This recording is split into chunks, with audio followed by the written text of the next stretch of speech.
अभी भी जिन लोगों से हमने बातचीत की है उनमें से जो शख्स थे जिनके पिताजी शेयर बाजार में पैसे लगाते थे, तो उन्होंने कहा कि पहले तो उन्होंने खुद रिकवरी करने की कोशिश की उन पैसों की, लेकिन इतना पचड़ा, इतने तमाम के डॉक्यूमेंट्स, दस्तावेज, एकदम कोर्ट के चक्कर, क्योंकि सक्सेशन सर्टिफिकेट नहीं था मेरे ख्याल से। तो अगर आप मुझे ओवरव्यू दे सके कि क्या क्या औपचारिकताएं यहाँ पर लगती हैं। इसमें अगर स्पेसिफिकली अगर शेयर से अपन स्टार्ट करें तो शेयर्स के केस में सिनेरियो नंबर 1 की इन्वेस्टर्स अवेलेबल है, हाँ। और उनके पास कुछ डॉक्यूमेंट्स है। सो उस केस में उनको by and large KYC compliances की जरूरत पड़ती है, क्योंकि उसके फिर पैन, आधार, बैंकर्स वेरिफिकेशन सब कुछ फिर से कंपनी मांगती है, तो उसमें वो फॉर्मेलिटी पूरी करनी पड़ती है। अगर सेम शेयर होल्डर्स अवेलेबल है बट उसके पास डॉक्यूमेंट्स नहीं है, हाँ।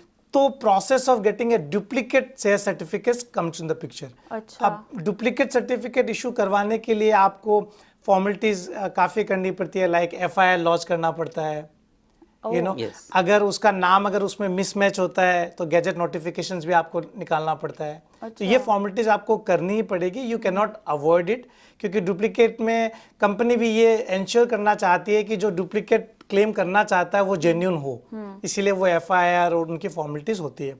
Third case which is a very typical case कि इन्वेस्टर्स भी अवेलेबल नहीं है और पेपर्स भी अवेलेबल नहीं है। Oh my God. उस केस में उनके परिवार को वो सारी फॉर्मेलिटी करनी पड़ती है। उस फॉर्मेलिटीज में फिर सक्सेशन के कुछ एक रूल्स एंड रेगुलेशंस होते हैं कि 5 लाख के ऊपर आपको सक्सेशन सर्टिफिकेट कंपलसरी है कि आपको रेस्पेक्टिव डिस्ट्रिक्ट कोर्ट में जहां इन्वेस्टर एक्सपायर हुआ था वहां आप सक्सेशन की फॉर्मेलिटी पूरी करें। तो ये एक बेसिक फॉर्मेलिटीज होती है जो ये तो मुझे बेसिक तो नहीं लग रही है, ये तो बहुत पेचीदा है। ये सब करवाते हैं इसके आप? साथ में इसके साथ साथ आपको न्यूज़पेपर में एडवर्टाइजमेंट भी देना पड़ेगा कि आपके कागज खो गए हैं, और अगर ये मान लो कि किसी ने ऑब्जेक्शन कर दिया, नहीं ये तो इनके नहीं मेरे हैं ये, तो उसमें फिर अब आपको कोर्ट से भी लड़ना पड़ेगा। ये आप सब करवाते हैं अपने क्लाइंट्स को? उसके अलावा कई पेपर आपको नोटराइज करा के भेजना पड़ेगा। जब आप डुप्लीकेट फॉर्मेलिटी कराएंगे तो आपको श्योरिटी भी देनी पड़ती है कि कल को आपने गलती से ये पैसे ले लिए और कोई दूसरा क्लेम करने आ गया तो कंपनी इसकी कोई जिम्मेदारी नहीं लेगी। इस तरह की इतनी सारी जो कॉम्प्लिकेसी है, ये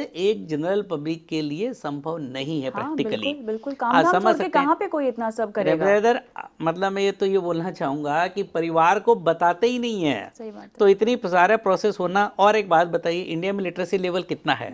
हाँ। मैं तो ये कहूंगा लर्नेड क्लास के अंदर में भी फाइनेंशियल लिटरेसी है ये। This is called financial literacy.